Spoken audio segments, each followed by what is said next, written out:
Mesdames, Messieurs, bonjour et bienvenue dans ce flash d'informations sur Maliba TV1. Un violent incendie s'est produit dans la nuit de dimanche à lundi au marché de Soukouninkoura, l'un des plus grands centres commerciaux de Bamako. Le feu a ravagé plusieurs étals et hangars.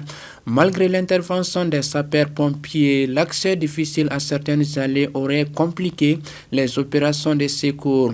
À l'heure actuelle, aucun bilan officiel n'a encore été communiqué concernant d'éventuelles pertes en vies humaines. Les autorités poursuivent les enquêtes pour déterminer l'origine de l'incendie et évaluer l'ampleur du dégât.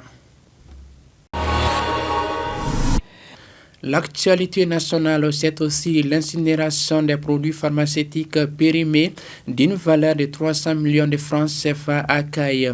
La cérémonie s'est déroulée sous la présidence du conseiller à la sécurité et à la protection civile du gouverneur de la région de Caille, colonel Adama Bamba. Ces produits pharmaceutiques périmés sont notamment composés d'oméprazole et de quinine sulfite.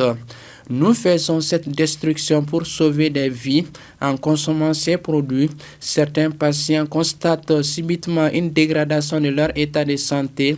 D'autres peuvent faire face à des complications après leur usage, a déclaré le colonel Adama Bamba. L'actualité internationale à présent au Sénégal, l'émotion reste vive une semaine après la mort d'Abdoulaye Ba. Cet étudiant de 20 ans est décédé lors de la dernière intervention des forces de l'ordre sur le campus universitaire de Dakar, lundi 9 février. Les éléments disponibles ne corroborent pas les rumeurs faisant état de violences physiques exercées sur la victime, a déclaré samedi le procureur de la République de Dakar.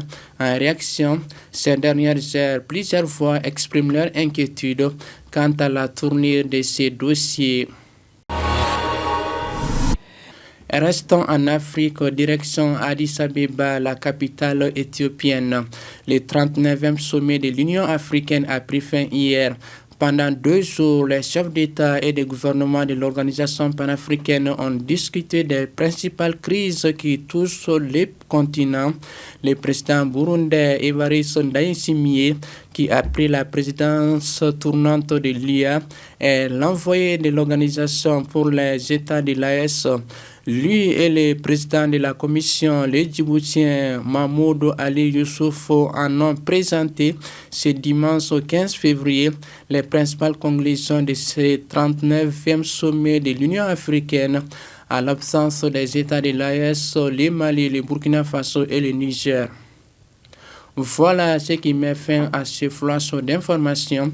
Merci de l'avoir suivi. Restez connectés à Maliba TV1 pour vous informer.